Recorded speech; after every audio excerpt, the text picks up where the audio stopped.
Hello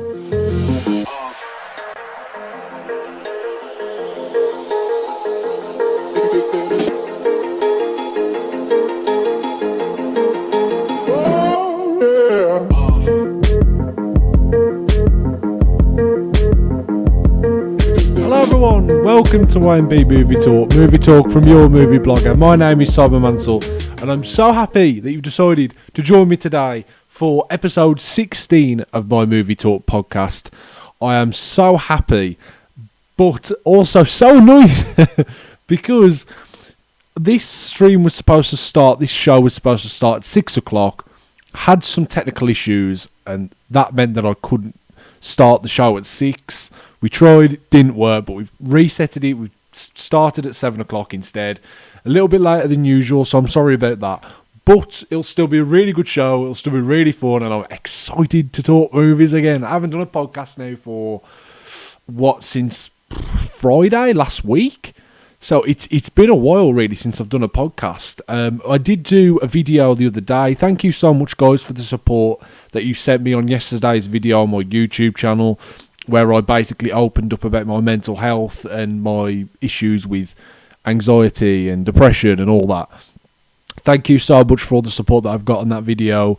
Obviously, my intention is just to raise awareness about men's mental health. So I'm so excited and happy that the conversation's starting more and when we're getting that out there a little bit now, because it is a very important topic to me. So thank you very much for that. Also, guys, before we get started with the main topics that I want to talk about today, I've set up a tip link. So basically, if you want to send in any questions to the show, you can send them in the tip link down in the description below. You'll see the tip link, and also you can see the link there at the bottom of the screen. Go to that link. You don't even have to spend much. It's like £1. You can spend as little as £1 and send any questions that you want in to be answered at the end of the show. So any questions that you have related to the world of film, doesn't matter what it is. If it's about a film, if it's about a trailer, a casting news, anything like that, guys, send it in to the tip link down below and I'll answer them at the end of the show. So just getting that out of the way. Also, you can hear the audio versions of this podcast on Spotify and on SoundCloud. So if you'd rather listen to audio versions, then they'll be up a little bit later than YouTube, because I do them live on YouTube and then I upload them later to my other platforms. But they're mainly on YouTube doing it live.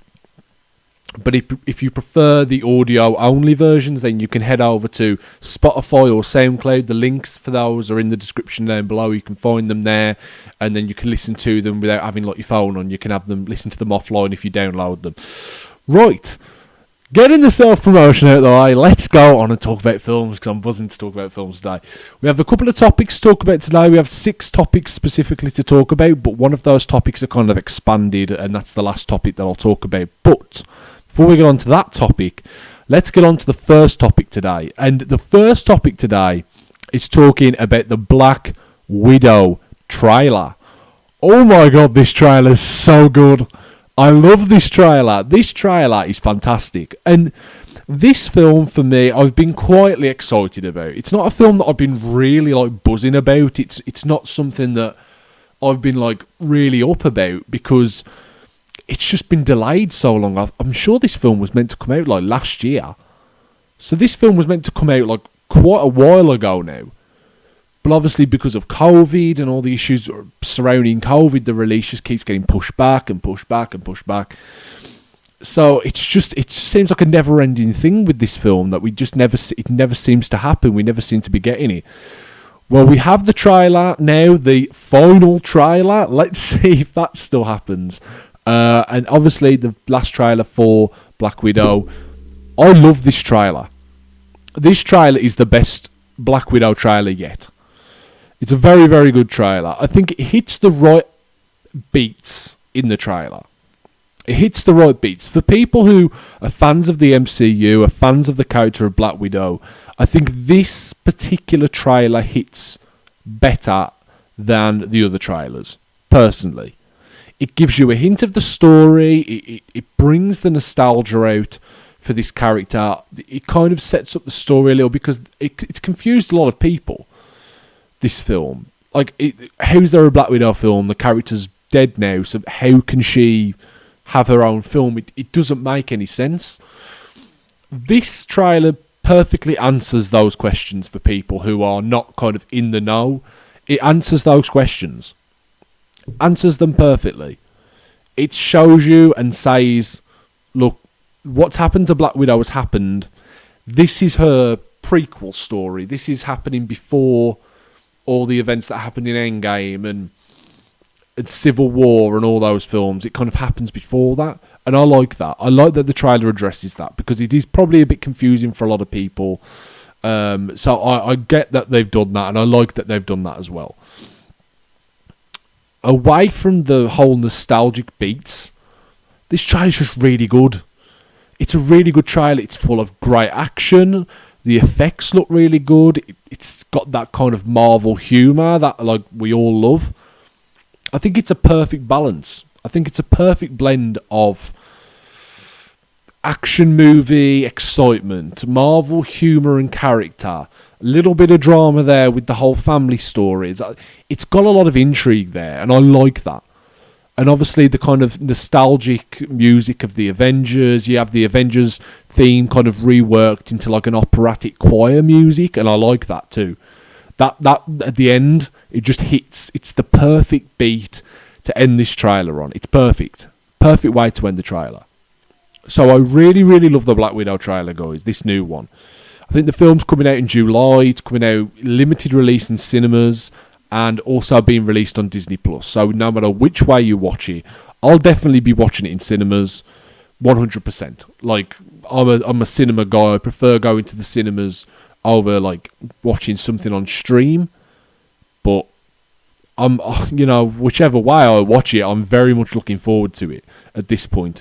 Like I said, this is a film that I've been quietly excited for. It's not really what I'm like looking forward to the most out of the MCU, but I'm still looking forward to it, and I'll definitely still be watching it. So keep posted on this podcast, guys. I'll definitely do a review for it when it comes out. Like I said, I think it comes out in like mid to late July. So keep posted here, and we'll talk about the Black Widow film when it comes out. But in the meantime, guys, what do you think of Black Widow? What do you think of this trailer specifically? What is it that interests you? What do you think are the best moments of this trailer? Does it make you look forward to the film? Or put your comments in the YouTube live chat, and we'll have a little discussion about that afterwards at the end of the show.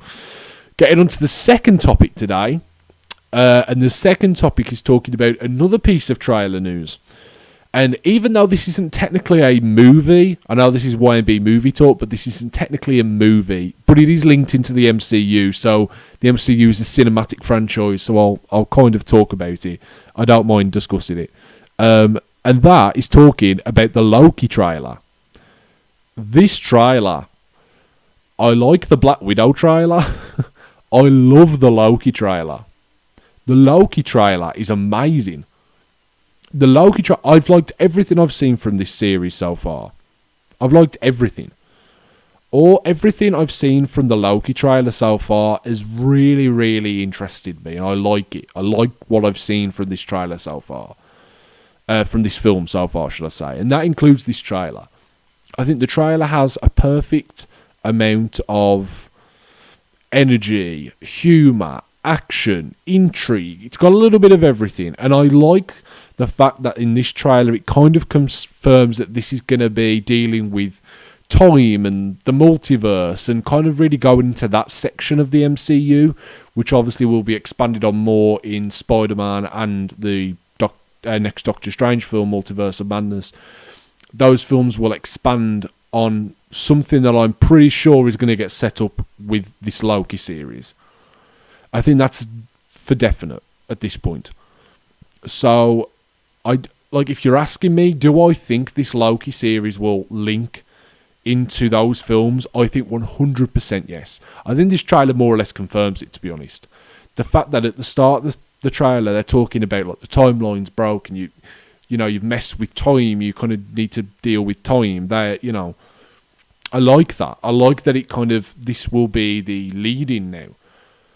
It seems like Phase 4 is definitely going for like a time travel, multiverse kind of story. And I like that too.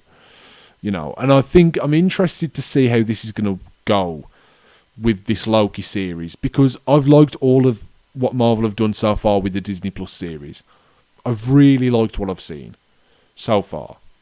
I love WandaVision, especially the first half of the series. I love WandaVision. Brilliant series, really, really good, and I think sets up a lot moving forward for the MCU. The Winter Soldier and Falcon Winter Soldier series, it's getting there for me. The first episode wasn't really getting me that much, to be honest. But as it's going along, and like episode 3 that's just come out the other day was brilliant. I loved episode 3. Episode 3 was really good, actually. I really, really enjoyed episode 3. So it's getting there now. It's starting to build the characters more. It's starting to expand this story a little bit more, and I'm liking what I'm seeing. So I have full confidence that Loki's going to be really, really good. And everything that I've seen in this trailer really shows that. I like the visual effects. It has a kind of Guardians of the Galaxy, Thor Ragnarok type of feel to it, and I like that. I like that kind of light-hearted take on the MCU. I think that's really good.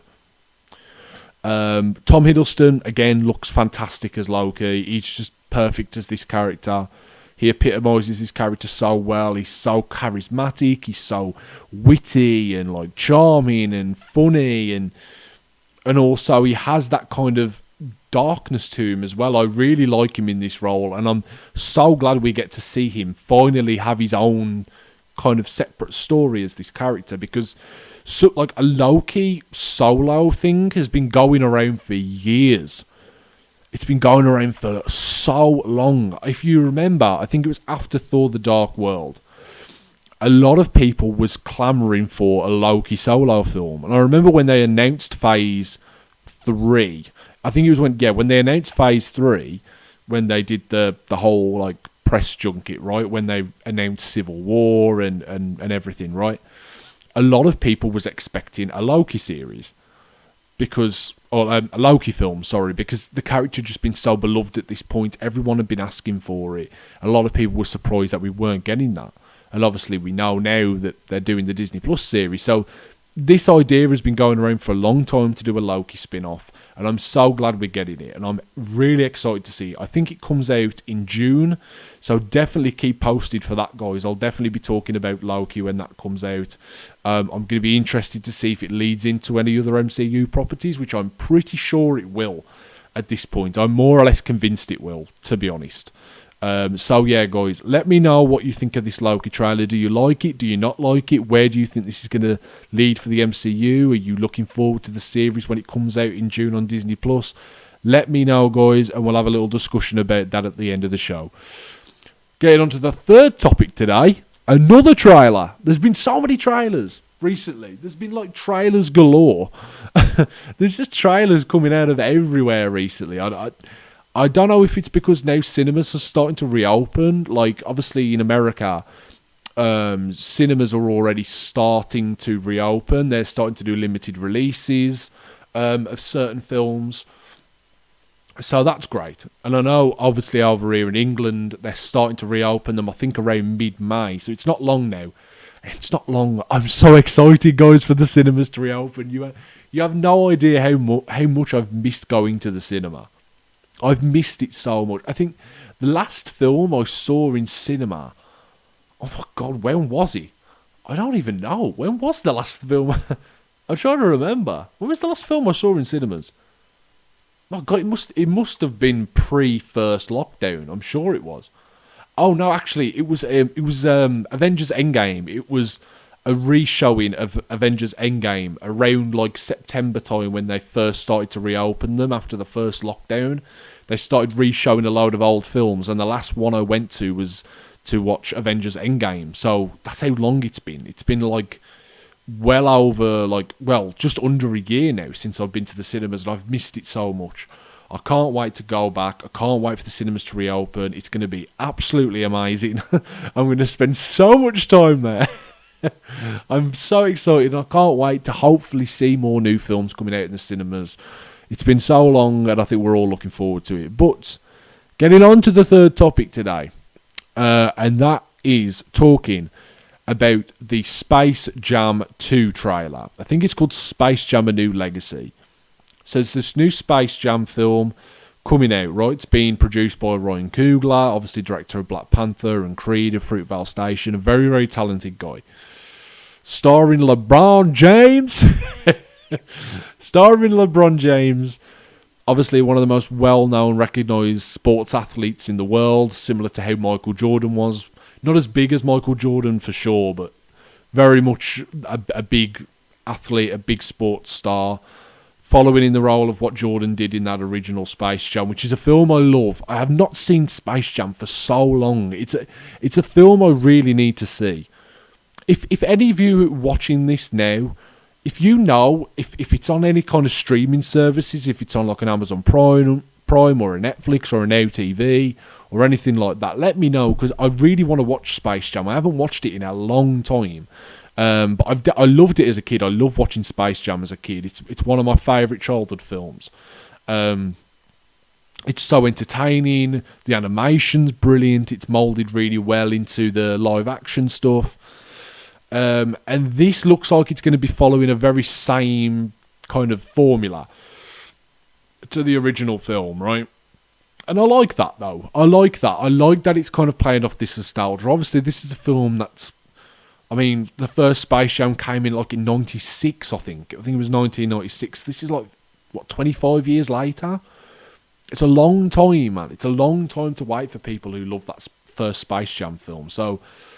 I'm so excited to see it, and this trailer just builds my anticipation for it. I think it's so good to see 2D hand-drawn animation again. Like, don't get me wrong, I love 3D animation, I love all that. How realistic it can be, and how they've kind of blended like reality and CGI together is unbelievable. But there's nothing like that classic 2D animation. It's got such a character to it, and it's got such a, I don't know, it just takes you back, I think, to like when you're a child and you're watching all these Disney classics, and it's got that feeling of it, right? And it's so great to see all these characters again, like Bugs Bunny, and it's so good to see these characters back in that 2D animation. Seeing them come into the 3D animation, that looks interesting. It looks a little bit weird, it has to be said. It looks weird, but it fits the film, I think. I think it fits the visual style of the film. It looks very colourful. It looks very, like, filled with character, filled with like an expression. Like, it really feels very much like that. It's got so much character to it, and I like that. I like the energy in this film that I can see. It looks so funny as well. Like, LeBron James, I have to say, the limited things I've seen him in, I've actually been fairly impressed with him, to be fair. Especially when it comes to, like, comedy. I think he does comedy quite well. He's got a very kind of dry humour. Was it in Trainwreck? He did a film, I'm sure it was with Amy Schumer. I'm sure it was Trainwreck, or... was it Block? No, was it Trainwreck? I think it might have been Trainwreck. And he was really good in that. Like, he's really dry and witty and funny. Like, I think he's got a lot of potential as a comedic actor. Like, probably not as a dramatic actor, but as a comedic actor in a film like this, like a very kind of, not taking yourself too seriously, like, type of film. I think he'll work in that, and he looks really fun in the film as well. I think he looks like he'll fit the film. I did laugh when he kind of falls into the Looney Tunes world, and then he turns into like the 2D animated version of LeBron James, and he does that thing where he blows into his thumb and his legs like get big. It's just so fun. Like, this film just looks like a blast. I can't wait to see this, guys. Honestly, is it one of my most anticipated films of the year? Probably not. But I definitely am looking forward to see it. And hopefully cinemas don't close again. I'm just hoping and praying cinemas don't close again, because I'm so tired of not watching films in cinemas and just having to kind of watch films on streaming services on the telly and stuff. And I've got like a nice telly. It's like, you know, it's not that I haven't got a nice telly or anything like that. It's just you can't beat the atmosphere of a cinema. You just can't. The music, the lighting, the screen size, right? The getting your food, getting your popcorn or your nachos and your drinks and stuff, and sitting with people, and the anticipation, the trailers before a film, like it all kind of molds together. And I just love the atmosphere of being in a cinema. So hopefully this Space Jam film comes out in cinemas and they don't shut again. Fingers crossed. But let me know, guys. What do you think of Space Jam 2? Do you think this film will be good? Do you think it will be better than the first one? Do you think it will come anywhere even near to the first one? You know, personally, I think it has the chance to. I don't know if it definitely will, but I kind of feel like it might do. But obviously, it's still very early, and it's kind of hard to judge that yet. But I'm looking forward to it. I'm excited to see it. Let me know, guys, what do you think about it in the live chat, and we'll have a little discussion about that at the end of the show. Right, getting on to the next topic today, guys. And I'm very excited to talk about this specific topic. And that's for obvious reasons, because if you have been watching my podcast recently, you will see I keep talking about Rocky.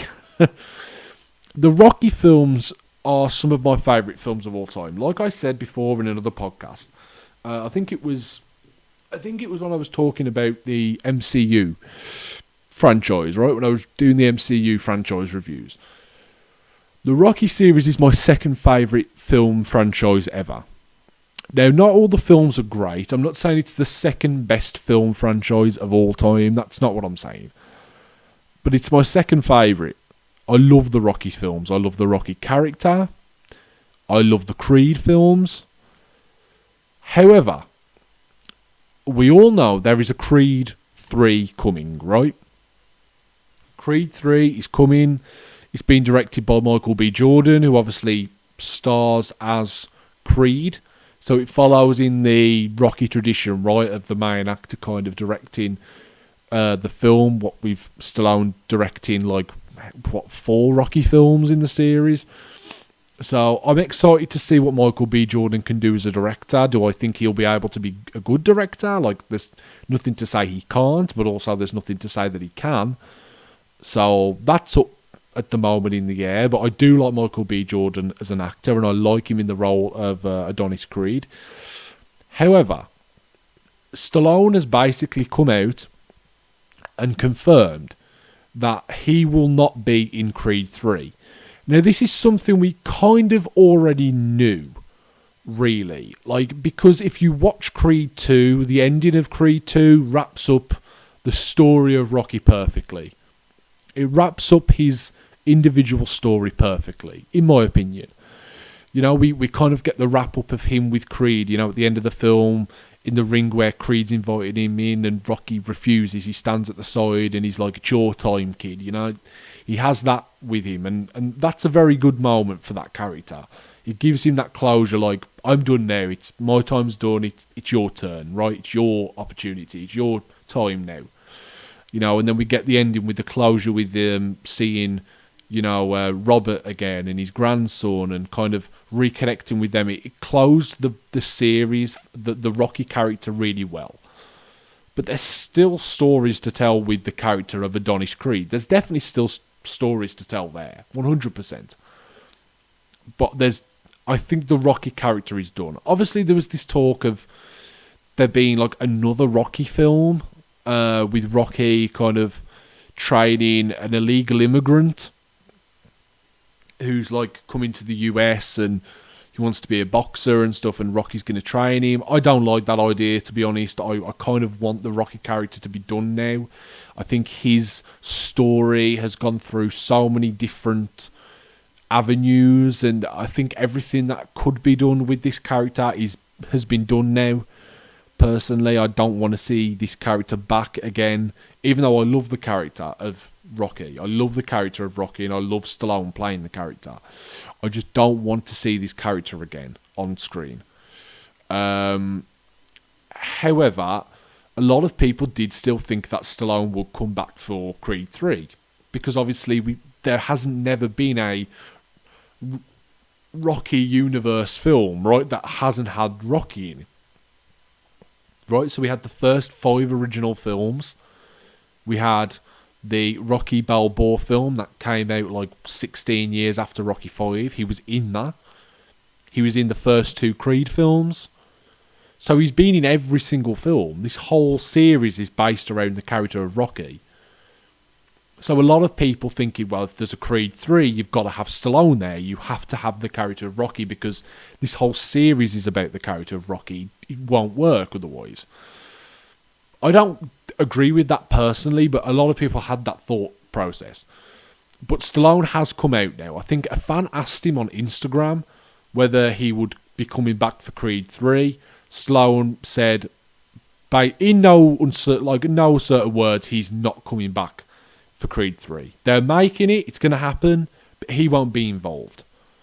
So, obviously, a lot of people are looking at this thinking, well, he could show up, maybe he'll be a cameo, like, he probably will show up in some way. I don't think he will.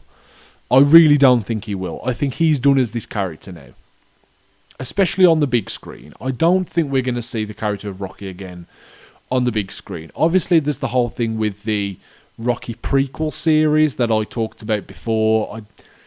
I've kind of given my thoughts on that. I don't think that will work. Personally, I'm not looking forward to that at all. Like, I'm not really looking forward to a Rocky prequel series. That doesn't really interest me, to be honest.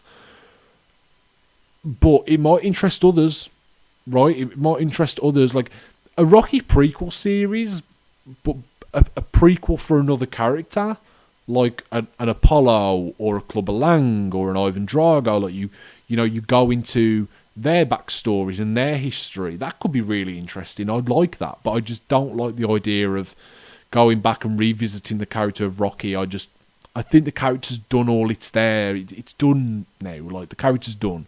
Plus, I don't want to see anyone else play the character of Rocky. Like, the character is Stallone. It's so Stallone.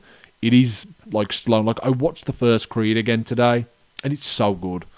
Like, he's perfect in this role, and I just don't want to see anyone else play that character. So, whether or not that will happen, I don't know. But definitely, it seems though, if Stallone is true to his word, that we will not see Sylvester Stallone back for Creed 3. So, guys, let me know. What's your opinion on this? Do you think Stallone will come back, or do you not think he will come back? Do you think if he does come back, is it going to be a pivotal role in the story? Do you think it's going to be nothing more than like a glorified cameo? Do you think he will be referenced in the film? I personally think he definitely will be referenced in Creed 3, but will he actually be there physically? I don't think so. But let me know your thoughts on that, guys. Do you think he will? Do you not think he will? Let me know. Right, getting on to the full 5th topic today. Right, we're on topic 5 already. We are getting through this. And the 5th topic today is talking about a little bit of rumour news. Now, I don't really talk much about rumours on the YMB Movie Talk podcast. The only reason I don't talk much about rumours on my show is I don't really like discussing things that aren't factual, because I just see rumours as anyone can make a rumour up. Anyone can, rumours are rumours, and until it's confirmed by a studio, an actor, a writer, a producer, a director, then I don't really put much weight into rumours. However, this rumour, for me, makes a lot of sense, so I will talk about it. And that rumour is that Russell Crowe and Chris Hemsworth are in talks, right? So this is not confirmed, just to make everyone clear, this is not confirmed, but are in talks to produce a Gladiator 2. Now, the reason I believe this is for many different reasons, personally. It's not just one specific reason, but there's many reasons why I believe this. The first reason is, obviously, Russell Crowe has been hanging around the cast of Thor, Love and Thunder in Australia. Mainly hanging around Chris Hemsworth. And obviously we know now it's been confirmed that Russell Crowe will appear in Thor: Love and Thunder. In a cameo role. It's not going to be a big significant character, but he will appear in the film. And that obviously sparked a lot of people talking about that. But it's also been talked about that they're in Australia together. They see each other a lot because they're talking about doing a Gladiator 2. Now, the main reason I believe this is this Gladiator 2 news has been going around for so long. For so long. A Gladiator 2 film has been talked about for so long, and it's actually been confirmed. Kind of. I remember a few years ago, Ridley Scott, the director of the original Gladiator, obviously directed, as you know, he's one of the greatest directors ever, right? And obviously, like I said, the original director for the first Gladiator, they was talking about he was going to produce a Gladiator 2 a few years back, right, where they was going to have Russell Crowe return as Maximus, and they would basically be asking the gods for something. It's going to be like this weird kind of Greek mythology story, and I like the sound of that. Like, it sounds weird and crazy and really out there, but it sounds kind of interesting too. It sounds very, very interesting as well. So I'm looking forward to see if that happens. However, I'm also looking forward to seeing if this can happen with Hemsworth and Crowe, because what does this mean? Because yes, even though they are technically going to be producing it, they're going to be producing it together, right? I'm pretty sure if they're doing a Gladiator 2 that Russell Crowe will come back as Maximus. I'm pretty sure of that. Like, it's one of the most celebrated roles of all time. It's a film that a lot of people love. It's a role that a lot of people love from Russell Crowe. It's probably his most famous role, to be honest. So I'm pretty sure he'll come back.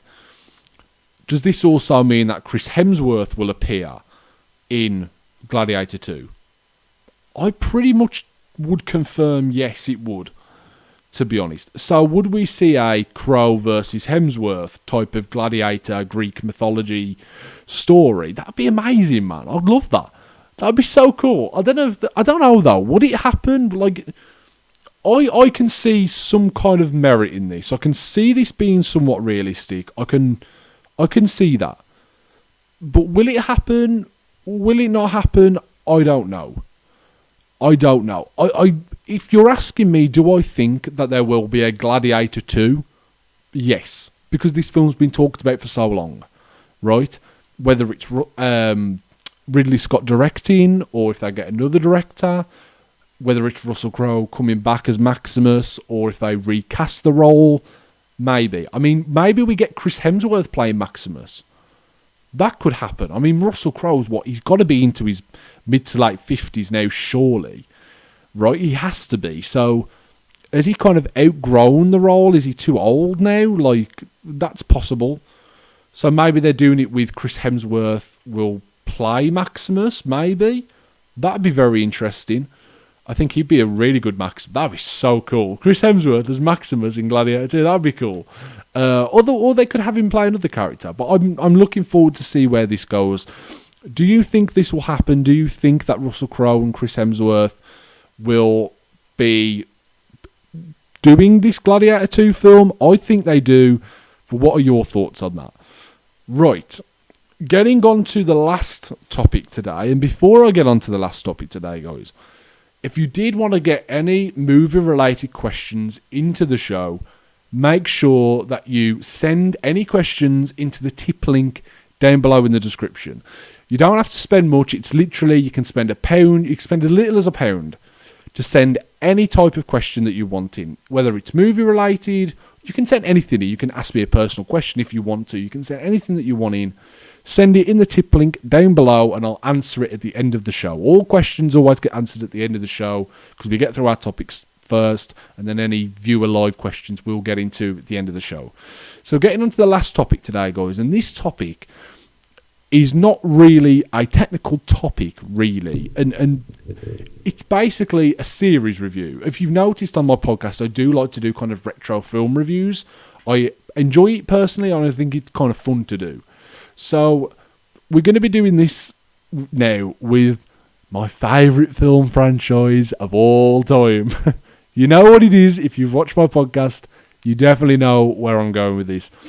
And that is talking about Harry Potter. Now, because I've linked this into a regular YMB Movie Talk podcast episode, I will not be able to review every single Harry Potter Wizarding World universe film. It would be impossible.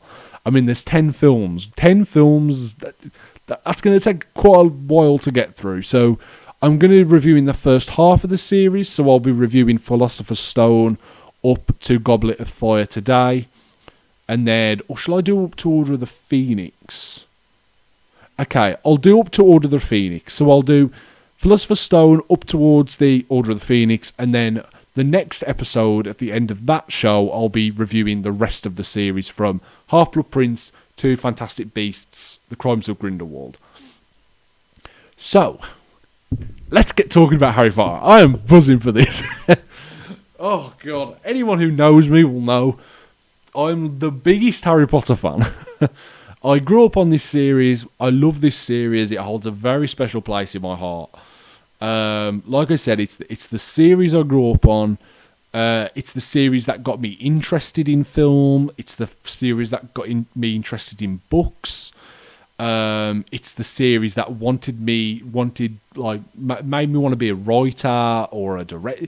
It's basically anything creative that has come from me, I owe to the Harry Potter series. Like, it's that, like, deep for me. The Harry Potter series has had a massive influence on my life, whether it be creative or personally. I think it teaches really good lessons to kids as well. Like, it's got a good ethical side to it. It teaches you a lot of lessons, a lot of life lessons. So it's a very, very good franchise. Whether it's my favourite or not, it doesn't really matter. But just know I'm going into this somewhat biased because I do love these films. I do love these films, all of them. However, I will still have my critical hat on, and I'll try to be objective when I'm reviewing these, right? Because obviously I can't just say all these films are the best films ever, because they're not. I mean, I'll be honest. I don't think there's a bad film in the series except from The Crimes of Grindelwald.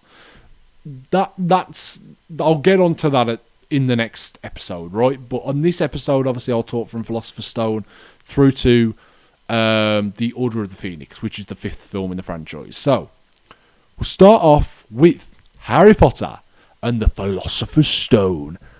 Oh, this film, right? This film is weird for me because this film sets the series up really well. I think as a first film in a franchise, I don't think you can get much more solid than Harry Potter and the Philosopher's Stone. If you're going just for the world building, alone. If you're just talking about the quality of world building, I don't think you can really get much better than Harry Potter and the Philosopher's Stone. As far as setting up characters, setting up locations, setting up storylines, setting up, introducing music to the film, like the visual style, all of that. I think it sets that up really, really well. Really well, actually. I think it's pretty much perfect when it comes to world building. It introduces a lot of things. It never feels forced. It never feels like it's hammed up. It's never felt like things are forcibly forced down your throat. Like, everything kind of goes from one thing to the next quite naturally. And I like that it does that. Because this film, I think there's so much going on. And sometimes the story can deviate a little bit. And whether or not this film should have been longer or shorter is up for debate. Obviously, if you've read the original book, this film pretty much follows the book scene for scene, word for word, really. I mean, there's certain scenes have been changed and shortened, and like the start of the film, for example, we don't get Vernon's bad day. Like, we don't get that. Like Vernon's bad week or whatever it is. We don't get this slow introduction to the wizarding world, and we don't get the kind of the end of Voldemort's first reign and how it affects the Muggle world. We don't really get that. The way the film introduces, like the way the film starts, however, is really good. I like how the film starts. It's very kind of cold. It's very mysterious, kind of dark, but also has this kind of sense of wonder and mystique there. So I like that. I like the opening in this film. I think is really effective.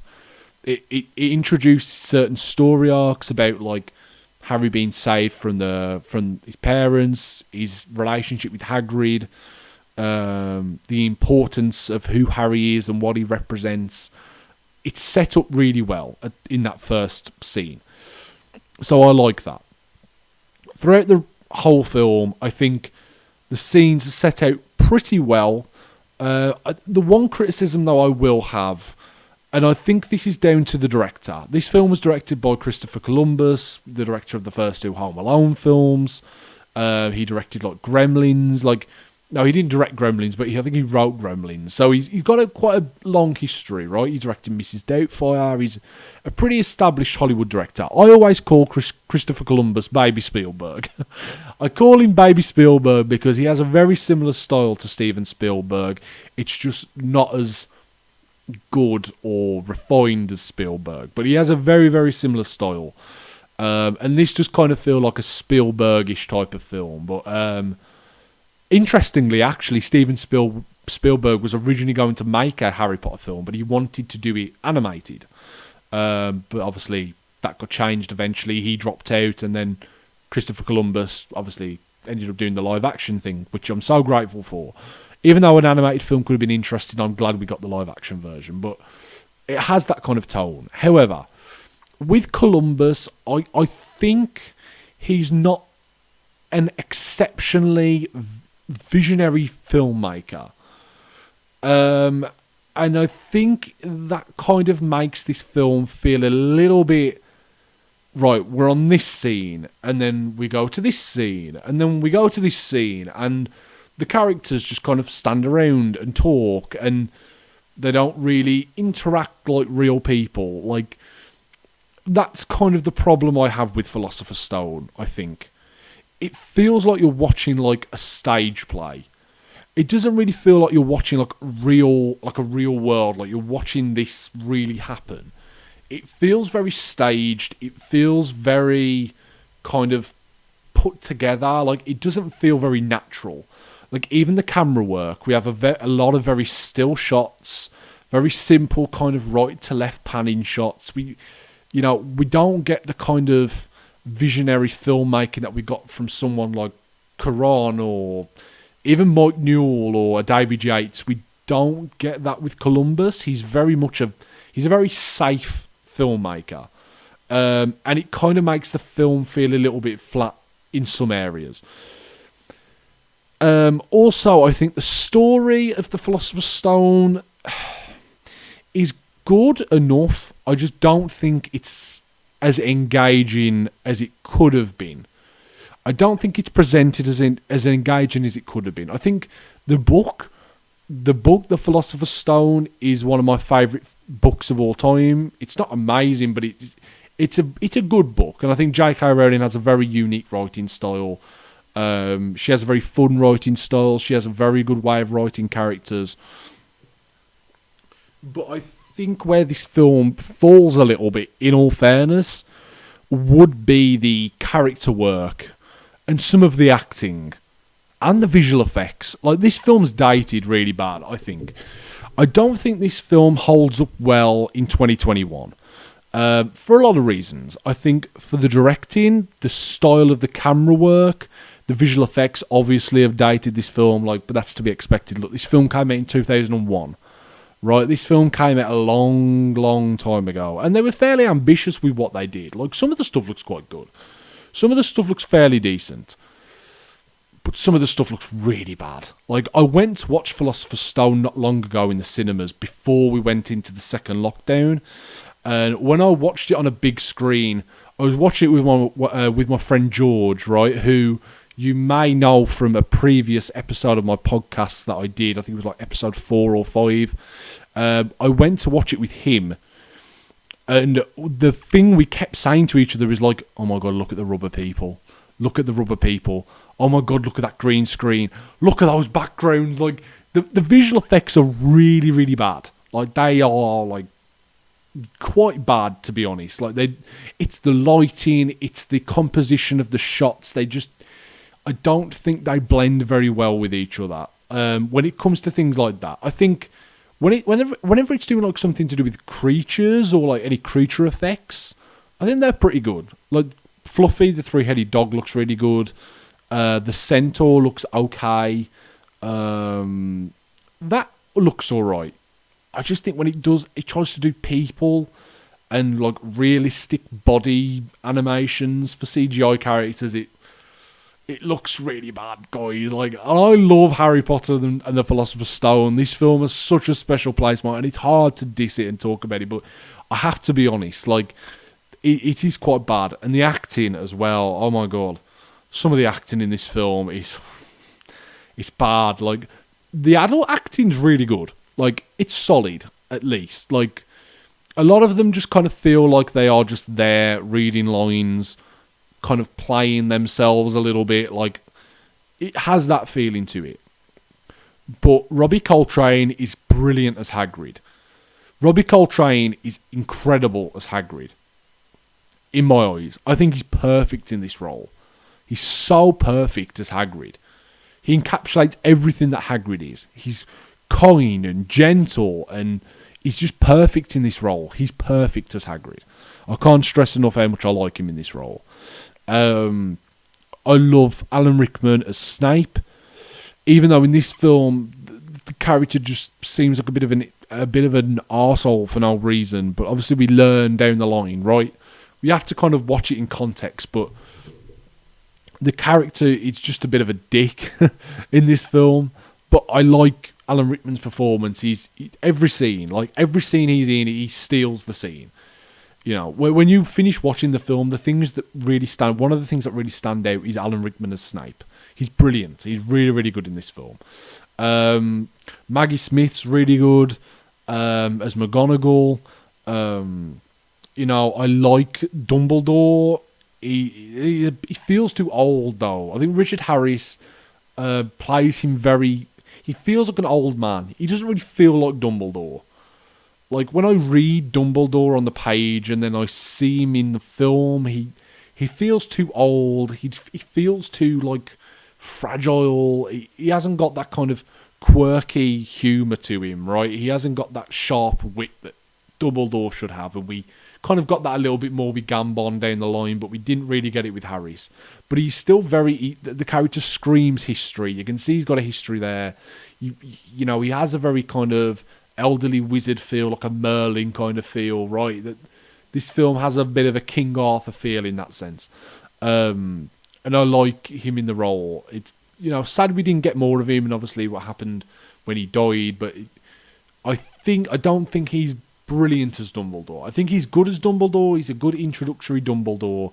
I think Gambon is a lot better than his version of Dumbledore. Is very different, but I think it's better than what Harris did. However, the child acting in this film, oh my God. The child acting, Tom Felton is the best actor the child actor in this film. Tom Felton's really good. Tom Felton is really good as Draco. He's the only one really that stands out from the child actors. The rest of them, Daniel Radcliffe is terrible, like really bad. He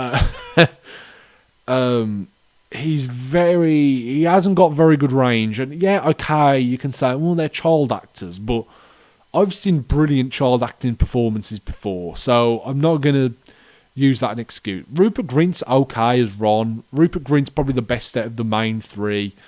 Emma Watson's okay, even though I feel like she just she's very repetitive in her performance. There's not a lot of range there. Same with Radcliffe. I don't think their performances have a lot of range. You can tell that this is like their first film that they've done. They feel quite uncomfortable in a lot of scenes. They don't have the rapport together. They don't have the camaraderie and the chemistry together. I don't think that's there really in this film. but they're fine. They're passable, right? Their first film, it's passable. I think the main thing that I really love in Philosopher's Stone, the main takeaway, when we talk about Philosopher's Stone, the main takeaway for me is the world building, which I think is immaculate. I think the world building, the way it sets up Diagon Alley, the way it sets up the old Wizarding War, the way it sets up Voldemort and his history with Harry, the way it sets up Hogwarts, and the way it sets up the whole story with the Philosopher's Stone and how the characters kind of get from A to B to C. I like all that. I like the mystery of the film. I like the kind of twists and turns and the way that kind of plays out. I just think this film suffers by being a little bit bland, feeling very safe in some points. It feels like it's kind of not taking chances and playing it too safe, which I think mainly come from the director. Some of the performances are good. Some of the performances are just downright terrible. But, you know, look, they're child performances, man. They're child actors. Like, you can only expect so much, really. Like, I'm being probably a bit harsh. I'm probably being a bit harsh on them. I have to say that. I'm probably being a bit harsh. But I think they're all right. Sorry, I have to stretch. Oh, my God. Oh, there we go. That's better. Anyone watching this on an audio version is going to think, what is he doing? Basically, I'm still in the baby room sitting on my mattress and it hurts my legs and my back really bad. So hopefully we can get the desk sorted soon. I can do this podcast properly. But until then, I will suffer for you guys. I'll suffer on this mattress. I don't care. I will suffer through it. But actually, I haven't talked about this yet. I think the best part of Philosopher's Stone has got to be the music. The music from John Williams. Oh my God, man. Anyone who's not watched this film before, I mean, I'm guessing most of you have. Like, it's one of the most successful film series of all time. So, I'm pretty sure you've watched Harry Potter at some point in your life. I think the main thing people take away from it is just how good the music is. The music is perfect. John Williams, for me, is the greatest composer of all time. Film composer. You think of any memorable film score away from like the Avengers or Back to the Future, it's done by John Williams. Right? He's incredible. And this is one of his best film scores ever. It has this dark fantasy feel, but it also has a sense of wonder and a sense of hope and like a sense of mystery and darkness there. Like, it's such a range with his music. This film would not work without John Williams. I have to say that. I think this film is made better because of the music that's in it. I think the music from John Williams makes this film better than it probably would have been without it. Like, if you take like a very generic kind of soundtrack, like a generic fantasy action soundtrack, and you put that in this film doesn't have the wonder, it doesn't have the magical feel, it doesn't have the warmth, and it doesn't have the mystery there.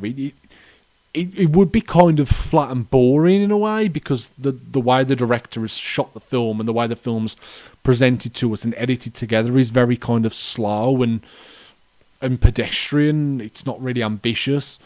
The music makes it feel bigger than it is. I will say that. I'll definitely say that. I think the music makes this film feel so much larger than it really is. As far as a technical aspect and filmmaking aspect, I think John Williams' score makes this film better than it would be without it. So if we're talking about Philosopher's Stone, is it one of the best films in the series? No, it's not. If I was putting it like as far as where would I put it, like it would be near the bottom of the series, which is not saying it's bad, because it's not a bad film. It's not a bad film. It's a good film. Is it a very good film? No. It's not. And it hasn't aged very well either, which doesn't help it.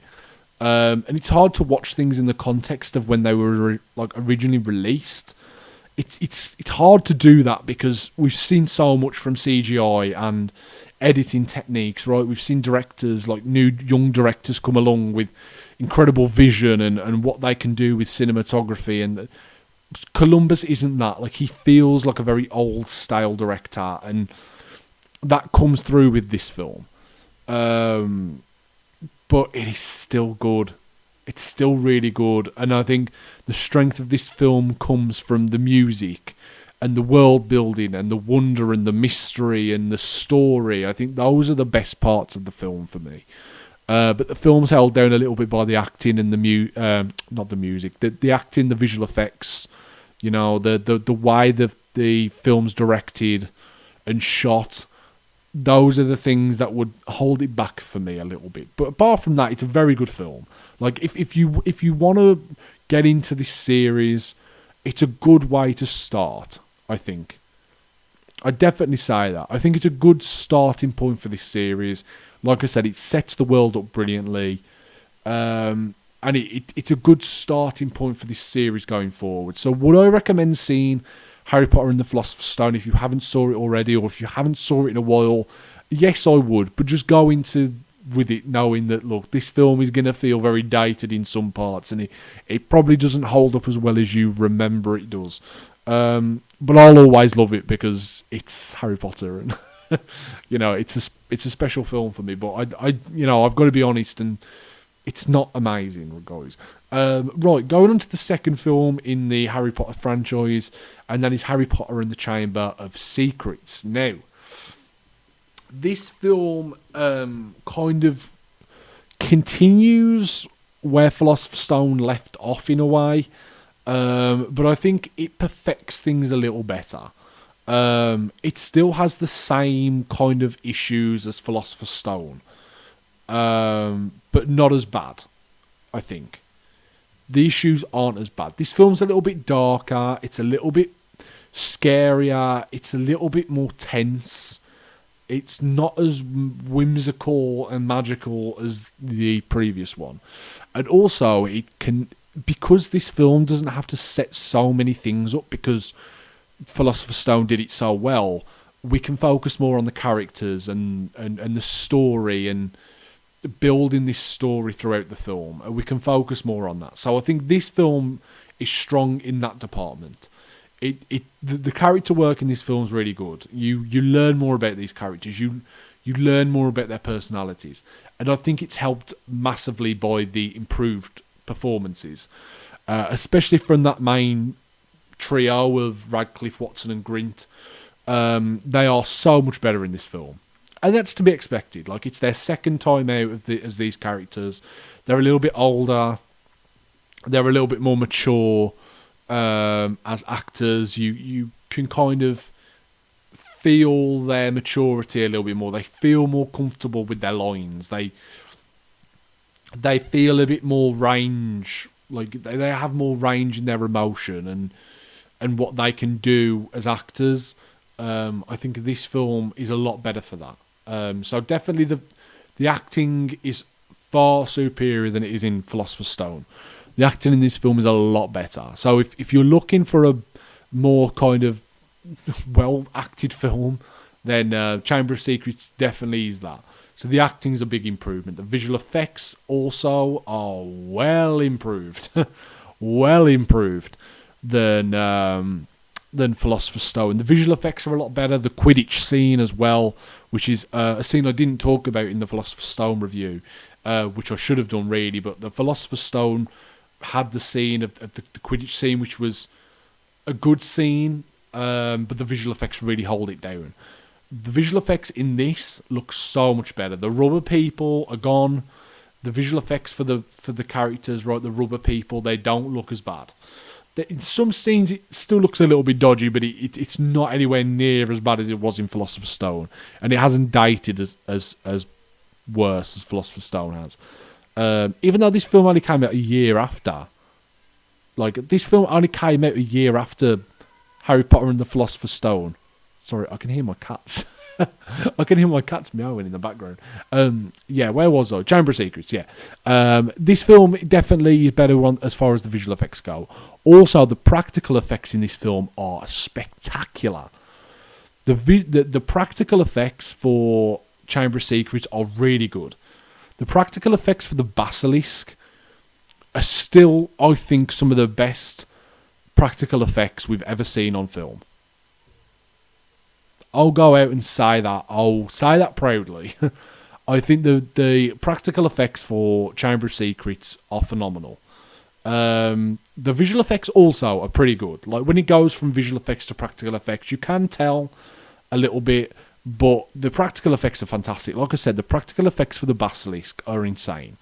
The detail, the movement, it's just incredible. They're really they pulled that off really well. The effects for the basilisk. Also, I like the set design in this film as well. The set design, the actual chamber itself, from start to finish, is a work of art when it comes to set design. It's a work of art. It's it's gorgeous in my opinion. I think the set design in this film throughout is really good. We get to see Dumbledore's office. The set design for Dumbledore's office is brilliant. The set design for this feels more like it's leading towards a more fluent film. I think Columbus probably learned from his experience with Philosophers in the way that this film feels a bit more fluent. The scenes flow better together. The camera work flow better together. It doesn't seem as kind of jarring as it did in Philosopher's Stone. And that might just be the nature of the story as well. The story's a little bit darker, so the scenes probably transition better together. Where I think in Philosopher's Stone, the tone kind of goes a little bit, up and down. Like at one point, it's kind of like light-hearted, whimsical, magical family film, and then it kind of gets to like dark, mysterious thriller like film. Like it's dark fantasy, right? It's a very kind of weird film like that. Even though I still like it, so well that one out. But I think Chamber definitely has a better understanding of that. I would definitely, I'd definitely say Chamber of Secrets has a better understanding of the tone. The camera works a lot better. The castle feels more real. The way that the camera kind of goes through the rooms and goes through the castle, and it makes it feels more like a joint real world. It makes it feel like you're actually there in the castle experiencing these things happen. And I think it's helped with the performances as well. It helps to ground the film and make it feel more realistic. Also, I think the fact that this film is a little bit darker helps it. I think it's more intriguing. The story's a bit more interesting. It's a little bit more kind of investing. I think that's probably the best word for it. I'd say that this film is a lot more investing. I invested more in the story of Chamber of Secrets.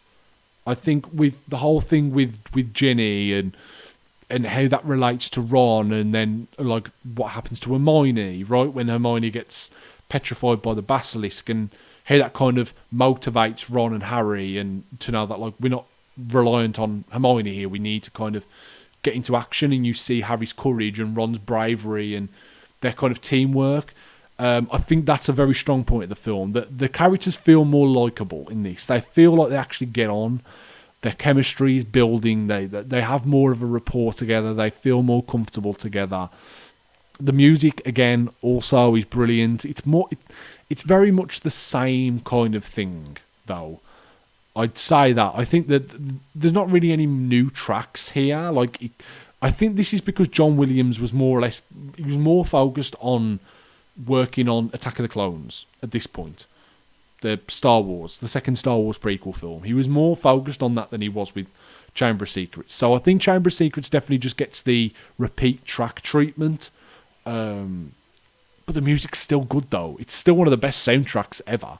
So even though it's very much repeated, it still works in the film, right? And I think because of Columbus coming back and a lot of the same crew coming back, it kind of feels it blends in well with the previous film. And I think that's, if you watch this film as a darker continuation of Philosopher's Stone, it works really well. That's not to say this film's perfect by any means. I think the pacing in this film isn't great. This film drags really bad. The pace, this film kind of, it's hard to explain with Chamber of Secrets because I do like it a lot, but it's one of the least enjoyable films to watch in the series, and I think it's because of the pacing. The pacing in this film is weird because it takes so long to kind of kick in and get interesting. I think it takes quite a while to get to that, right? Until we get to this film really starts getting interesting for me when we learn the first petrification happens with Mrs. Norris, Filch's cat. That's when this film starts to get interesting then, and it starts to get a bit darker and starts to get better. But it takes a long time to get there.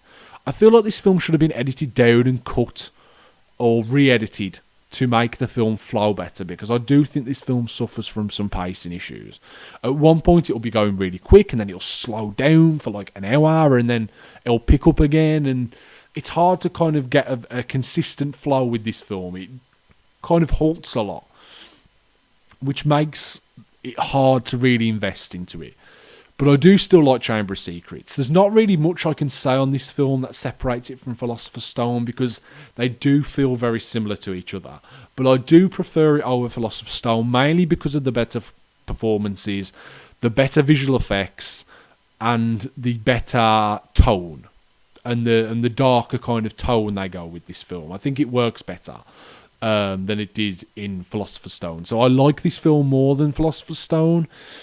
I think it's a better film overall, but the pacing really holds this film back. If this film was paced better and edited together better, I think this film could have been one of the best in the series. But unfortunately, I wouldn't say it is that. I don't think it is one of the best in the series, and it's very even with Philosopher's Stone for me. I think like one day I'll prefer Philosopher's Stone, the next day I'll prefer Chamber of Secrets. It just depends on what I'm feeling on that day, I think. I don't think there's much to separate the two films, but I do still like them. I enjoy them. I enjoy Chamber of Secrets. I just don't think it's a great film. It's good. It's solid. It's a fun, not really fun entry into the series, but it's an interesting entry into the series. We learn more about Voldemort as well. I think again the story, the mystery is the strongest point. The character development is a strong point, but all the rest of it kind of drags it down a little bit. Right. Getting on to the third film in the Harry Potter series, and that is the best film in the series. The best film in the series, right? The best film. Not my favourite film, but the best film in the series. You already know what this is. Harry Potter and the Prisoner of Azkaban. This film is the best film in the series on every level you can think of.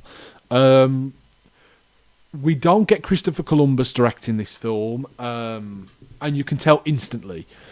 As soon as the film starts, you can tell instantly that this is going to be very different.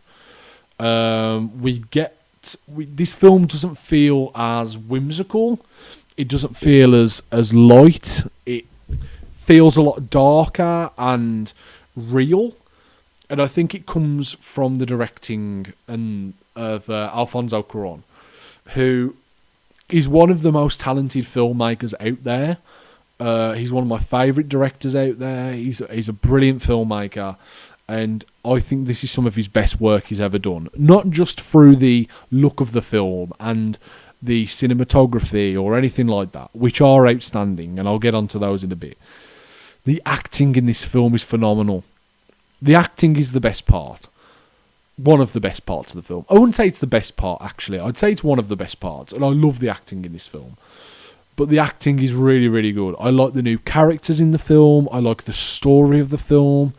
The time travel element is really interesting. Like, I don't usually like time travel in films, because I feel like it's a bit of a cheap cop-out, and you can kind of... It creates fake drama in a way, because you can kind of... It's a get-out-of-jail-free card for the screenwriter. But I like the time travel elements in Prisoner of Azkaban. I like the way they deal with time travel. Like, obviously, you know, they go back, but they were already there. Like, I like that. Like, when they originally are going to the whole thing with Buckbeak, right? and you see just these random little things happening that make the startle the characters, like a twig going, or something it comes through Hagrid's window and breaks his plant. Like, those little things are happening, and you're like, what's going on? That's a bit weird.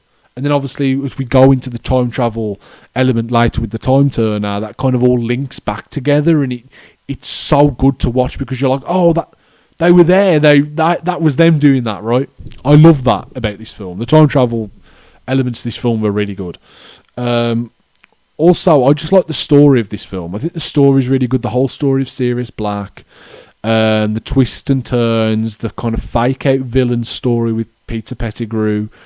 Learning more about Sirius Black. We get to learn more about Harry in this film. We get to learn more about his relationship to his parents and how he's kind of growing into a person, right, and taking responsibility. And this film really deals with that well. I think Cuarón really deals well with teenage emotions. I think having subtle things there, like the way the characters argue more with each other. You get to see these subtle kind of hints towards romances between characters, like an awkward stare, an awkward touch. That's played really well by the actors and done really well by Cuarón. And I like the way, like, Daniel Radcliffe still has moments in this film where he can be a little bit, like, you're watching him and you're like, ooh, that was a bit cringe, like the way he delivered that line. I remember that one line where he's talking about Sirius killing his parents, because at the time, obviously, he thinks Sirius Black killed Lily and James. And the scene where Hermione pulls the cloak off him when he's in the Forbidden Forest and it's snowing, and he's like, "Oh, he was their friend," and he's screaming, and he's like, "Oh, I hope he finds me because I'm going to kill him." And I'm just like, "Oh my god, it's so cringe!" Like the way he delivers it, like he's fake crying, like there's no tears there. It looks really bad, like. And there's not many scenes like that with Radcliffe. He's pretty good in this film, actually. I think this is his best performance so far as Harry. He's very, very good in this film. Rupert Grint's really good as well. Emma Watson's really good. All the adult cast really shine strongly in this film. This film is led by the cast, by the adult cast. We get a new Dumbledore in this one. We get Michael Gambon replacing Richard Harris, because Richard Harris obviously unfortunately passed away after the filming of Chamber of Secrets. So we get a new Dumbledore, and in my opinion, a better Dumbledore. I love Michael Gambon in this role. He's very weird. He's very mysterious. He's funnier. He's got more energy. He feels like more of a... He feels like... the best way to describe Dumbledore is like...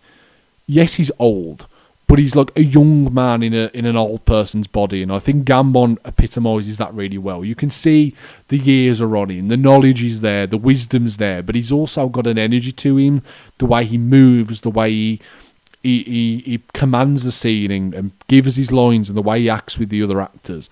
He has a lot more energy there, and he kind of feels more like a real person. And I think that goes for every character in this film. I think that Cuarón really gets good performances out of everybody. They all feel like real people. They all act like real people. None of them kind of feel like they're an actor giving a performance, right? I remember saying one of the problems that I had with the previous two films directed by Chris Columbus is that they all kind of just felt like you were watching a stage play. Like they feel like a stage play. They don't feel like these are events happening in this world and you're watching them happen. They feel like it's a stage play and there's not a lot of movement there. Like in the camera, there's not a lot of movement in the camera. The actors just kind of stand and talk, right? In this film, it doesn't feel like that. This film is way better directed. You can see the level of the difference is it's night and day. The directing, the filmmaking style, it's night and day.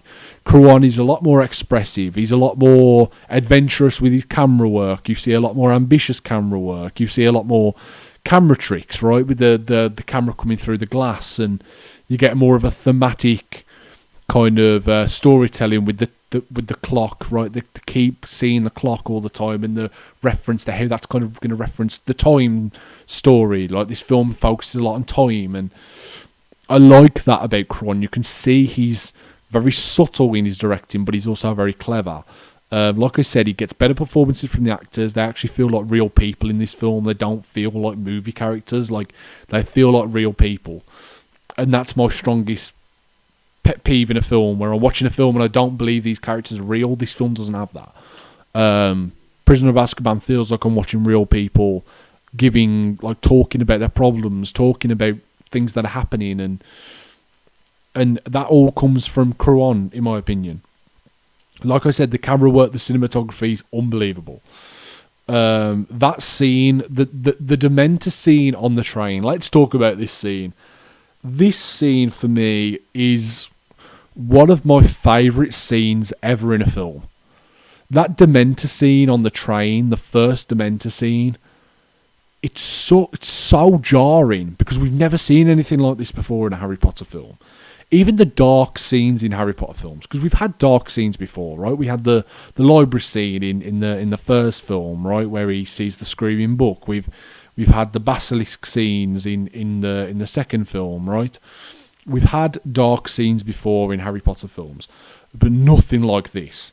And not just like thematically dark or narratively dark, which this scene is, but the way it's shot, the lighting, the visual effects, the colour grading, the post-production, the way it's edited, the sound design, it's unbelievable.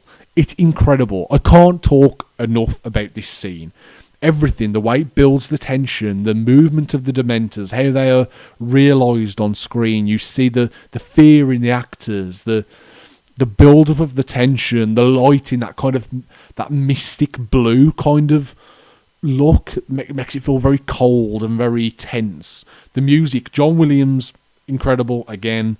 Is the last film he scored, but his presence is felt. This John Williams score isn't as mystical as it was in the last two. It doesn't feel as like warm and fun and family friendly. It feels a lot more dark and tense and thriller type. Like, it feels more like that really than it does like a fantasy family film. That scene is incredible, and there's lots of scenes like that in the film. Like this film's scattered with scenes like that. Also, I have to talk about, like I said, this film is carried really by the adult actors. Alan Rickman is incredible as Snape. David Thewlis is immaculate as Lupin. Gary Oldman is incredible as Sirius Black. Like, I love Gary Oldman. He's one of, in my opinion, probably the second or third greatest actor of all time. And to have him in this film just gives so much to the character of Sirius, and he plays it so well, unrecognisable in the role. You don't even realise it's him really. He blends into this character. He makes his character feel so real. Just all of the adult actors are really, really shine, and the kids do. And I love everything about this film. I don't have many negative things to say about Prisoner of Azkaban. I just don't. Like, I'm genuinely trying to think of negative things to say about Prisoner of Azkaban. I can't think of anything really. Like, maybe I can't think of anything negative to say. Like, I always to go into every film review, I always try and give the positives and the negatives. Unless I'm nitpicking, like really nitpicking this film, there's no negatives in Prisoner of Azkaban, in my opinion. I don't think there's any standout straight up negative in this film. I don't know if you can hear my cats. I can hear my cats meowing. They're going crazy. But yeah, there's no straight up standout negative in this film for me. And I think the reason for that mainly is the directing, the visual style, the cinematography, the music, the acting, the story, the everything. I just think this film is as close to perfect as you can get. It's one of my favourite films of all time. I think it's probably one of the best fantasy films ever made. It's incredible. It's immaculate. If you've never seen it, even if you're not a Harry Potter fan, I can promise you this. Even if you don't like Harry Potter, you will like Prisoner of Azkaban. I guarantee you that. I 100% guarantee it. I can literally promise you that right now. Right? Even if you don't like this film, if you don't like the series, I can virtually guarantee to you that you will like Prisoner of Azkaban. I virtually guarantee to you that that will happen. It's incredible. So yeah, if you haven't watched it or you haven't watched it for a while, please watch it because it is so good. It's so good on every level. Right, getting on to the next film in the series, and that is talking about Harry Potter and the Goblet of Fire. This film takes a large step backwards, but obviously, in context, like I said, Prisoner of Azkaban is one of the best films I've ever seen in my life. So, putting that into context, it's not fair to say this is like, oh, this film's terrible. Like, you're saying this film's bad? Like, no, this film's not bad, but it is a major step backwards from Prisoner of Azkaban. This film is directed by Mike Newell. We don't get Alfonso Cuarón back, which definitely is an issue because Cuarón is incredible, obviously such a unique filmmaker. Mike Newell, he feels more... Mike Newell, for me, feels like a weird kind of middle ground between Columbus and Cuarón. And it's this kind of... It feels very misguided, this film. The film's very funny. The film's the funniest in the series. I will say that. Goblet of Fire is a very funny film. Whether it comes from Rupert Grint, the subtlety in Radcliffe's performance, some of the line delivery, like, it's really funny. Some of the situations the characters get into. I think Mike Newell does really well with the whole teen angst thing, the awkwardness of like teen romance that gets expanded in this film. I like how he does that. So I'll give Mike Newell definitely credit for that. I think he approaches the teenage side of... Just about my microphone. It approaches the teen kind of angst side of this story really well. So I like that about Mike Newell's direction.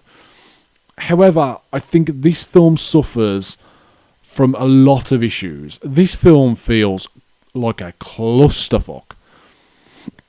It feels like there's so much in this story that was missing. And I'm not just talking because of the book, right? Look, this was the biggest book in the series up to this point. And there was talks before this film was released that they were going to make it into two films. They were going to split Goblet of Fire into two books because it's literally like double the size of Philosopher's Stone. So there's a lot of things that they had to miss out of this story. But it really takes away from the quality of the film, in my opinion. This film really rushes things. It doesn't let... This film feels more like an action film. It feels more like an action teen drama than it does a mystery fantasy film. And I think they went in the wrong direction for this story. I think. The Goblet of Fire is one of my favourite books in the Harry Potter series. The way it's kind of this conspiracy like this conspiracy thriller is really good. And it's like dark and it's good as well. I love Goblet of Fire, the book. But this film missed out a lot of things. I think the character of Barty Crouch Jr., his motivations don't make any sense. The way that they approach the character doesn't make any sense. Like, the way he's revealed, there's no mystery there. The whole mystery with him as Bart being Mad-Eye Moody, there's no mystery there. It's literally ruined in the film. Like, when they start the scene, the start of the film, when we get the Triwizard... not the Triwizard Cup, the Quidditch World Cup, right? Which is completely skipped over, by the way, and that's annoying within itself, because that could have been a really entertaining scene. But whatever, right? It's not really important to the plot of the film, so I understand it. So it goes over that, and then the Death Eaters come and destroy the campsite, right? And then we get David Tennant playing Barty Crouch Jr. He comes and shoots the Dark Mark into the sky. He does the tongue flick thing. You know that thing that David Tennant does in this film? The whole Barty Crouch thing? He does that weird kind of lick thing. He does that. In the first scene we get with Mad Eye Moody, literally the first scene we get with him when he comes from outside into the Hogwarts start of year presentation thing that Dumbledore does, he gets rid of the sky storm thing, and then he takes the drink and then he does the mouth lick. And you're like, well, that's Barty Crouch. That's the guy from earlier. Like, there's no mystery there. There's literally no fucking mystery. I don't understand what Mike Newell was thinking. I don't understand. Mike Newell, I don't get why he decided that should be there.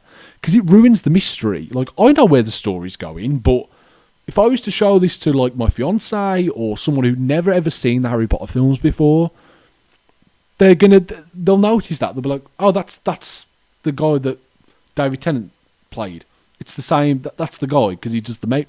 There's no mystery there, and it's not like they do it where like you're supposed to know that this character is that. They still play it off like it's a complete mystery. Like the end of the film when he turns into Barty Crouch, you're supposed to be like really surprised, like, oh my god, I can't believe that's who that is. Like, but you already know. You know at the start of the film. Like, it takes the mystery out. So I didn't like how they did that.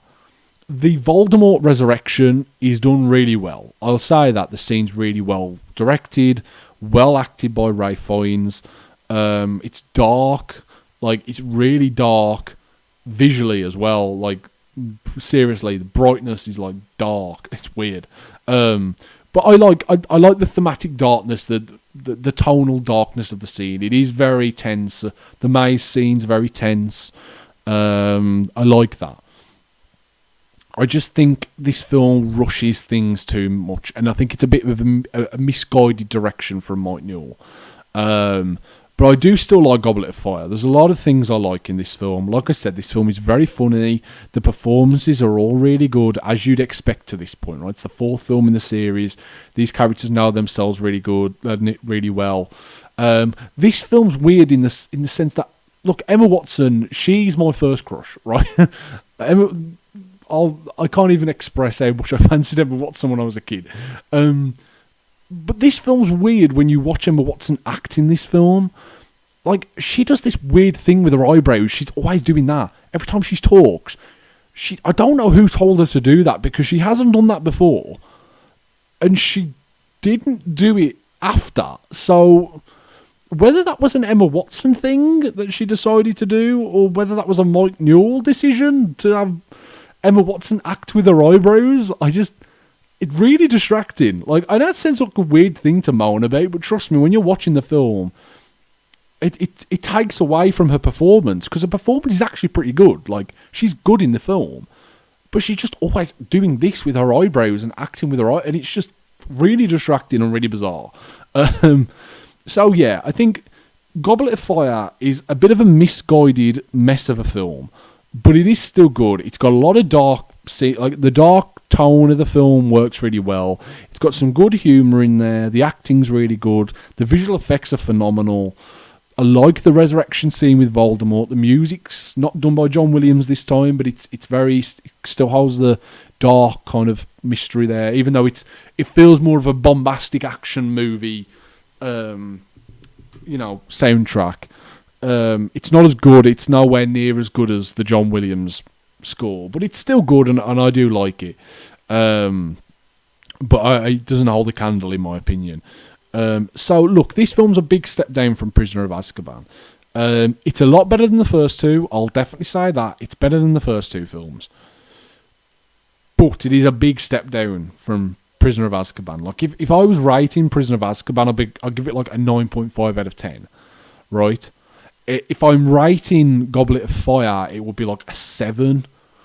Like, it would drop that low for me. Like, it's a big drop off. And it's a shame we never got Cron back for this film, because I think he would have really did. And also, I think this film would have done better split into two parts, because you could have developed the characters a little bit, like some of the characters a bit more. You could have developed Barty Crouch a bit more. And I think it could have been edited together a little better. But overall, I still enjoy the film. It's still a very good entry into the series. It's, again, not a bad film. It's a good film.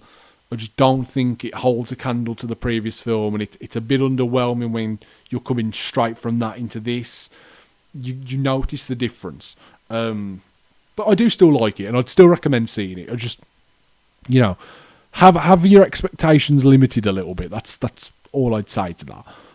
Right, going on to the last film that I'll be reviewing on the show today, and that is Harry Potter and the Order of the Phoenix. Now, this is the first film that David Yates directed in the Harry Potter series, and he's obviously gone on to direct every single film after this, even the Fantastic Beasts film. So this is the one that started his journey in the Harry Potter series. Up to this point, he was like a TV director. He wasn't really established, right? Where Mike Newell had done like dramas in the 90s, and Chris Columbus was one of the most like established Hollywood directors, and Cuarón was this experimental like Mexican filmmaker.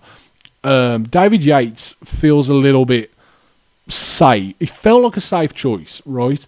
But I do think this is really good. Order of the Phoenix. I think this is a really good film. This film, when I first watched it, I didn't really like it. This is a film I've really started to like over time. I don't know with Order of the Phoenix. It's a weird film in that sense, because even though I like it, I like Order of the Phoenix for a lot of reasons. I just think it's kind of, I don't know. It feels like it's trying to do what Prisoner of Azkaban did. It's just not as thematically or narratively deep as that film. But I do still think it's good. And I do think it's better than Goblet of Fire. I'll definitely get it that. I think the story works a lot better. I actually prefer this film to the book, which I, except from Prisoner of Azkaban, I can't say from any other film in the series, really. I prefer this film to the book. I don't think the Order of the Phoenix book really is that great. I think the film is way better than the book, though. I think some things, again, still feel a little bit pushed in, a little bit forced. I think the whole thing was Sirius needed to be more developed. I don't think we had enough scenes with him and Harry. I think the fact that he was left out of the Goblet of Fire played a big part, right? And again, this comes back to the fact that Goblet of Fire, I think, still to this day, think it should have been split into two films, because there's so much leading from Goblet of Fire that we don't get, and it kind of makes the other films have to feel like they have to rush things. And there's a lot that we miss here. But I do still like Order of the Phoenix, even though I do feel like we don't see a lot of Voldemort as well. And I know in the book we don't, but this is a film. And I feel like Voldemort, up to this point, we haven't really seen a lot. Coming off the back of Goblet of Fire, I think his presence needs to be felt a little bit more in this film. His presence is felt there because of his relationship with Harry, the way he's kind of taking over Harry, and I like that. I just feel he feels a bit underwhelming until we get to the end. Now, the end of this film, that scene, the fight, magical battle between Dumbledore and Voldemort is brilliant. Visually spectacular. The sound design is incredible. There's no music. There's no score in that scene. It's just perfect sound design. Very creative sound design. Really good performances and incredible visual effects. And that scene's it's the best fight scene in the Harry Potter films. We don't really get fight scenes like traditional fight scenes, but it's the best magic battle. It's the best duel that we ever have in any of the films, in my opinion. It's really, really good at that. So I like the end battle with Voldemort and Dumbledore. Ralph Fiennes, again, really, really good as Voldemort in the scenes that he's in. He feels a lot more creepy in this film. I think in the last film he felt a little bit too soft. In this film he feels a bit more threatening, which I think is important to make him feel a bit more of an imposing villain in a way. The performances are, again, brilliant. I love Daniel Radcliffe in this film. I think this is his best performance to date as the character. I think even better than he was in Prisoner of Azkaban. He's very, very good in Order of the Phoenix. His performance is so kind of ranges between loads of different emotions, because at one point he's happy and friendly towards people, then he goes into this kind of like angry, angsty teen, and then he just goes into like psycho mode, and I like that.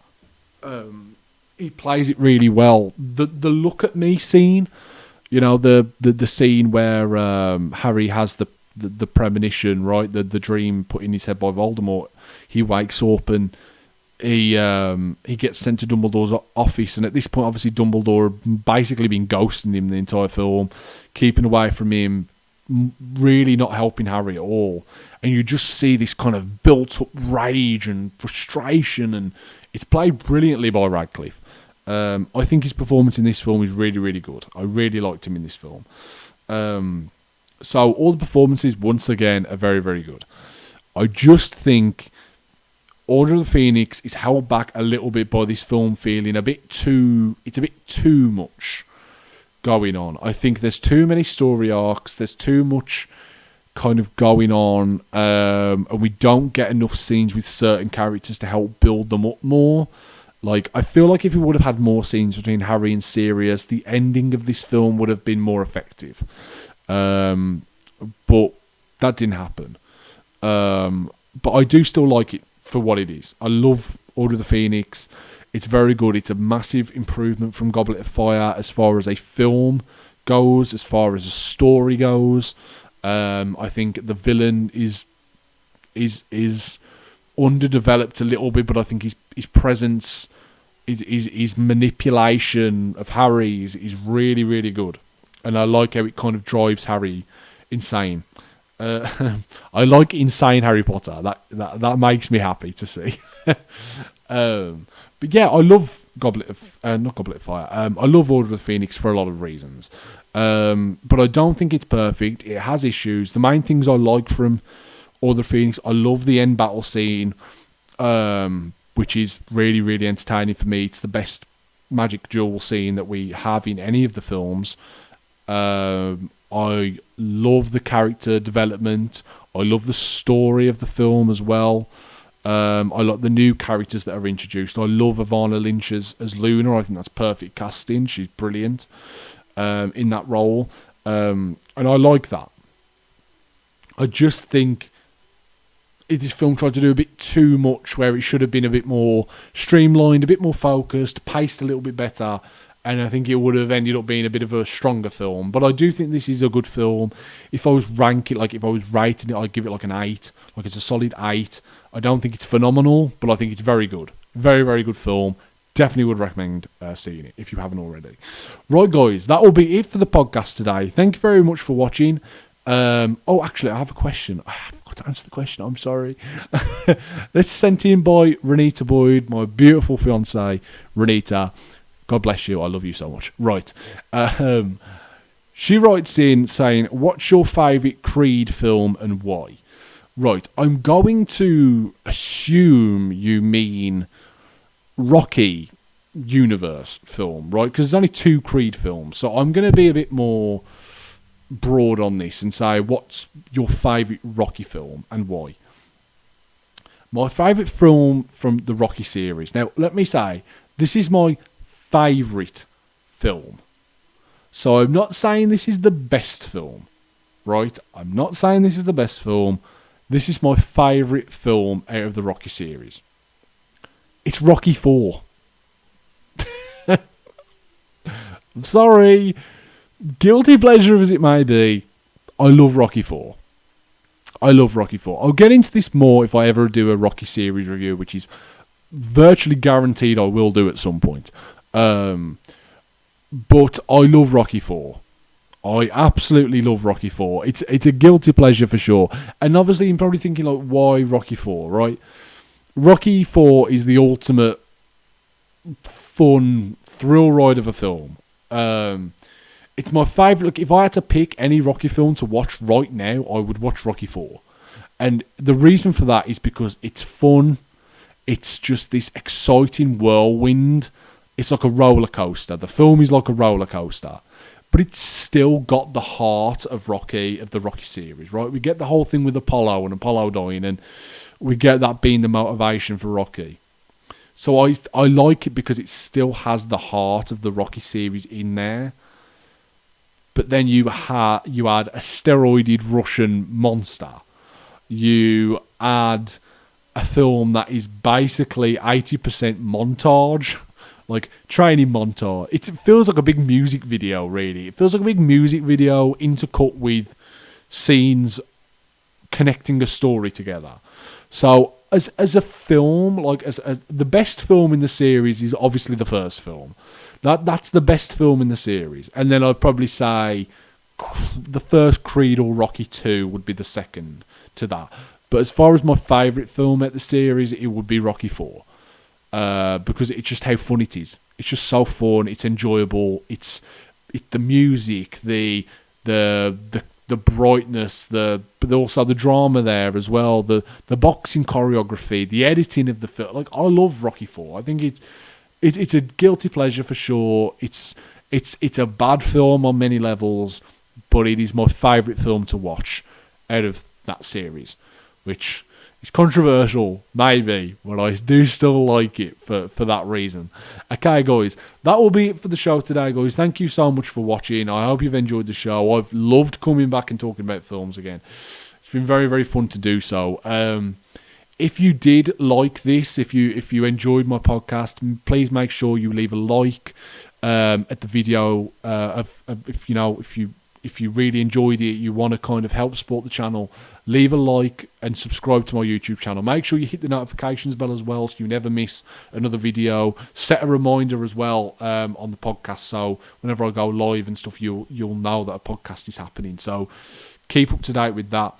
Also, guys, I have to mention, follow me on Spotify as well. If you just want to listen to the audio-only versions of my podcast, I do it on Spotify and SoundCloud. So if you'd rather listen to audio versions rather than watching this stupid face talk, then go into the description down below. You'll find the links to my Spotify and my SoundCloud, and you can go and follow me there. On my SoundCloud, on my main SoundCloud profile page, you will see a PayPal me link. If you click that link, you can donate to the show. Like I said, I always say this, right? I'm not saying you have to donate, right? I'm not saying you have to donate to the show, but it would be more than appreciated. It would be very, very welcome if you do that. As little as anything you want to send. I'm not saying you have to send me like 100 quid, right? I'm not saying that. But if you like the show and you want to support the show, then that would be great if you could do that. I'd really, really appreciate that, guys. That would mean the world to me. Also, like I said at the start of this show, if you ever want to send any questions in that you want answered on my YMB Movie Talk podcast, make sure that you click the link in the description below, my tip link. That will send you to my Stream Elements page, and you can put in a message on there, right? A message on there with the tip link, and you can donate whatever you want to the show. So if you don't want to go through PayPal and do it that way, if you'd rather get a question into the show that you want answered, make sure that you use the tip link. It's as little as £1, right? It's as little as £1. So £1 to get a question on the show and get interacting with me on the podcast. I think that's a pretty decent deal, but that's me personally, right? I do it, but that's just me, right? Like I said, you don't have to do that, but if you want questions answered on the show, then I won't be answering them from the live chat, right? I won't be answering any questions from the live chat. If you want your questions answered on the show, make sure you use the tip link in the description below. Like I said, guys, make sure you subscribe to my YouTube channel, follow me on SoundCloud, follow me on Spotify, donate to my PayPal, tip link, do all of that. And I'll see you guys very, very, very soon. Love you all and take care. See you later, guys.